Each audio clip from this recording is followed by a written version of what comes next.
Hey! Let's hop right into it. Charlie Kirk tells student the truth about black culture he's never heard before. All right, let's get it. Let's go. Right? So when segregation ended, right, black people, or when slavery ended, actually, black people were just forced wherever, right? So they had nowhere to go. And then there was laws put in place to put them into prison, and after... Okay, no, what's your name? Go, guys. He doesn't know the argument. The argument is that black code happened right after that, and the prison industrial system is what it was implemented like prisons existed, but the prison industrial system was implemented right after slavery. And what it was is once blacks became free, they found ways to lock black people up for all kind of multiple reasons, dumb reasons. Look it up. It's called Black Code. And they created a bunch of dumb laws like jaywalking, all kind of stuff like that. You can find dumb laws all over the place, where if you didn't have a place to go, you were arrested for not having a place to go. What ended up happening was the whole industrial system was to put them back into slavery. That's why the 13th Amendment works for, and there's proof of this if you don't believe it.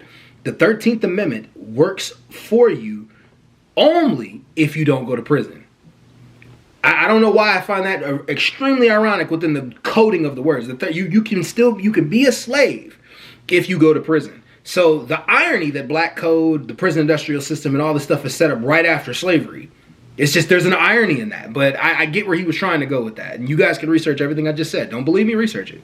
The school to prison pipeline that exists now that seemingly seems like kids who go to school, especially in like public school areas, mostly end up in prison because they built the system around how a prison works. Look it up. So what's your name? Jackson.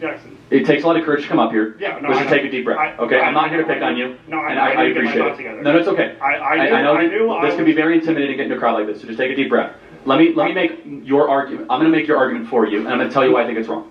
Okay? Okay, yeah. Is that fair? Yeah. Sure. Okay, so the argument that is being made, that you want to make, is that there's legacies of injustice. Yes. And that those legacies impact one generation after the other, and when those things get handed down, you have what is a system or a systemic issue that isn't just isolated in 2024. So the argument that you're making is that what happened in 1954 does impact 2024 of decade after decade after decade. Let me tell you my response to that. Of course there's some truth to that. However, every culture, every person in this audience can point to issues that families or generations prior had that were able to overcome. So the question is, why is it that black America is one of the only populations, that and Native American populations, that have not been able to overcome such evil, horrors, and injustices? Here's my perspective, and I want to hear what you have to say, is that the number one way to keep people out of poverty, lower the crime rate, and have a better society is whether or not you have a mom and a dad around, which we agree that's an ideal. Yeah? Cool. Yeah. Definitely, that's definitely a factor, but I want to make a point. Because America never got over slavery. Like, think about it. In Nazi Germany, it is illegal to fly a swastika in Nazi Germany. In America, the Confederate flag is flying all over the place. Rebel flags are flying everywhere, right? And that, I thought we fought a war to get rid of those people. I thought we fought a war to get rid of that group. Statues of slave owners are all over the country. America itself is trying to justify the wrong that happened during that time. And through that justification, it makes it a little harder for us to move forward. When you still have people who truly believe that your hair is a symbol of that you locking your hair up and going, like them having to pass, what's it called, the Crown Act, in order to protect people from being able to work because their hair, quote unquote, could be unprofessional, and especially black styles were the ones that this was happening to the most. So it's shit like that. Redlining still existing. It's illegal, but you can still see the effects of it to this day. The things that came afterwards. He admitted that there's some truth to that. So and so what happened in 1964 is that 25% of black youth were raised by a single mom. We're America's beverage companies, making American products with American workers and American... Oh my God.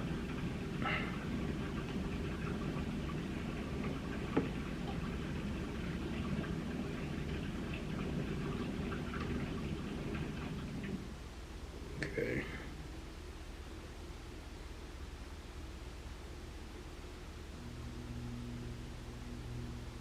All right, boom, go. It's nearly 75%, about 70%. So that means that 1 in 4 black kids will have a father around. Only 1 in 4. That's the number one issue happening in the country, and it's not because of systemic racism. I'd like to hear what you have to say about that. Okay, so I think I misjudged you at first. When you brought up the 1350 stat, I had just assumed that it was inherently eugenics based, kind of, So, and that's where mine came from. I think we are on the same page that we know what the problem is, and that's what I mean. Thank you for saying that, because I think we actually have a lot more in common in this country than the media would ever believe. I agree with that. Right? I agree with that. Right? And what my point was, I was trying to say is, I don't think that we're doing enough to help these black communities catch up. Whereas they're underfunded and they're not, and they're over policed, and there's just these factors that are contributing to, like you said, these single parent households. Yeah, so we're not going to agree on this. This is where we'll disagree, and that's okay. I have more of a view of Thomas Sowell on this, where he believes it's far more about culture, values, and worldview than stuff and over-policing. I believe there's not enough police in black neighborhoods. You're going to disagree with that. Let's not even get into it, okay? But I think we can ask a question, and I want your opinion. Why is it that the single motherhood rate in black America went from 25% to 75% over 50 years, where America did become less racist? Because less black people are actually getting married, and there could be a father in the household. See, the thing about the single mother thing that people don't know, and this is actually a factor, because if you look at other statistics, you see that a lot of black fathers are very present in their children's households, and a lot of stepfathers are present in their children's households. There are a lot of fathers in the black community. But what ends up happening is, when you go and sign the birth certificate, if you're not married, automatically she's considered a single mother. The black community is least likely to get married. So most of the time you don't see a lot of people, basically that's what it is. So that's why it went so high. As the years went on, black people it became lesser and lesser of a factor for black people to get married. Point blank, period. That's the answer. Why did it? Yeah, so what caused black America to go from one of the strongest nuclear family communities in the country to now the weakest by far? And also, I think, again, going back to the school to prison pipeline, mass incarceration, the violence of the Klan, the burning down of many of the communities, the disenfranchise of not being able to get a job for a black man, the welfare system that came in. I think there's a massive amount of things that happened systematically that caused the family to be the way it is. They disenfranchised the family. And now it's almost interesting hearing conservatives argue that families need to be put back in place. But the whole goal of what white supremacists were doing back in the day was to disenfranchise the family, and they did it. So, my fire back at Charlie Kirk would be why don't you help right the wrong? If you know some of this stuff, help right the wrong to get fathers back into the household. Help put some money into the communities to help those communities actually build back what they lost. Just my opinion. I can't answer your question. No, that's okay. No, that's great. And again, it's hard to get up and have these conversations. Here's my opinion. My opinion is that, yes, there was some social welfare that subsidized single motherhood, which means it's easier to get cash from the government if you say you are single than if you are married. I think we can agree that's stupid. That shouldn't happen, right?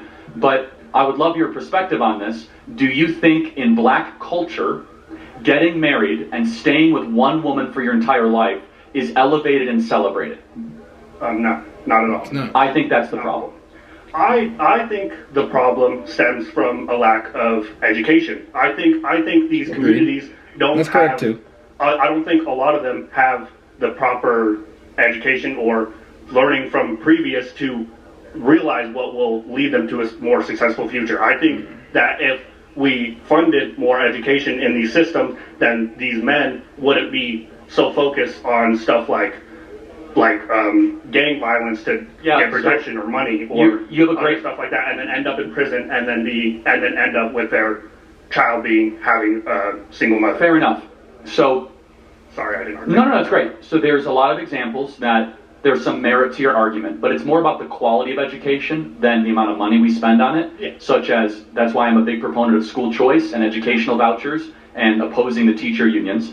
But the core is this, is that the number one predictor for a kid of any skin color, black, white, Asian, Hispanic, is whether or not dad is around. Right. And I look, as an outsider, albeit, at current black culture, right, from the athletes to the rap music to the music, I don't see the nuclear family elevated. Nope. Nor is it an internal black cultural expectation. Now, I will ask some of the white individuals here in this audience, okay? If you guys got pregnant and all of a sudden you didn't even know who the father was around, well, how would your parents react? They go Not crazy. great, right? Yes? Unfortunately, in black America, this is kind of accepted. Would you agree? No, that's not accepted. That's actually hated amongst the black community as well. We just don't know what to do about it. I'm part of it. I can't say. I grew up around a lot of white people, so I can't All right, say. okay. Well, so, but it is a fact that it is accepted, right? So that's the problem. The problem is that it's a cultural norm that has then turned into the cycle of poverty. The cycle of poverty can break very quickly if fathers stayed with the women they impregnate. But most of these fathers aren't just leaving. A large majority of these fathers are ending up in prison. Like, this is good point. Why do you go to prison? Because break the law. Because you commit crime. But because the prison system has been targeted against minorities. Again, we're not going to agree here. Right. That's okay. Yeah. There's actually under enforcement of the laws when it comes where there's, for example, only half of murders in Chicago get solved. Right, but are they all black people though? Almost all of them, yeah. Like 80, well, 80, if they're not solved, how do we know that they're black people? Well, because it's a black victim in a black neighborhood by a black gang. So it's like you can assume at a great approximation that in the west side of Chicago, 50% of the murders in Chicago that go unsolved are all black people. Not all. No, I said 85%. But we don't know who the perp is. But again, if you have a black victim at 2 a.m. in a black neighborhood, it's reasonable to say that it was a black on black crime. 90% of murders after 2 a.m. in Chicago are black on black crimes. I'm from Chicago, I happen to know it. So, right? But like half of all murders in Chicago are unsolved, that means half of all murderers are walking free. So we have an under enforcement of laws. We have the ladies here in this audience should know this. You know that there's over 600,000 rape kits in this country that have not even been opened or tested, which means that there are women who say that they've been raped and their kits are not even put in the system. There are probably hundreds of thousands of rapists that walk free in this country. Yeah, no, our system is no, what I'm saying is that's an under enforcement of laws, though. Yeah, because our system is terrible. No, I know, but you said we have an over enforcement. I don't think we have enough people in jail. You don't think we have enough people? No, like I said, half of all murderers walk free. We don't even know who they are. Okay, but I sure, whatever. But I'm talking. I don't think that I don't think that black people are as more than 50% of exonerations from prison are black people. Like, a black person is more likely than any other race to be tried for a crime that they did not commit, and then to be released from prison for a crime that they did not commit. It's very true.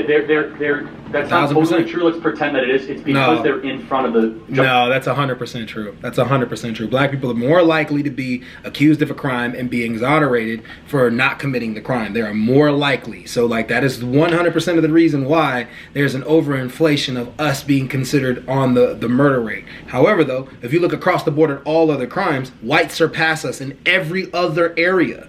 So it's interesting. He's 1,000% right on that. You guys can research it.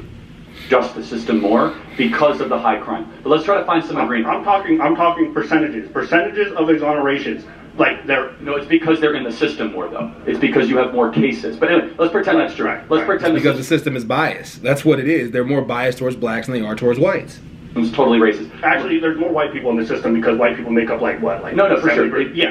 So you're just incorrect there, right? Like you're doing to me. But they don't commit as many crimes. Okay, so let's be cordial. Let's be cordial. You're not being, so let's calm down a little bit, okay? You're not being.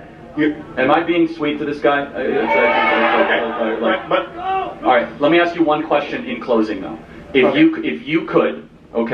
you could say to Black America, here is more money, more stuff, more housing, or more fathers, which one would you choose? Fathers, of course.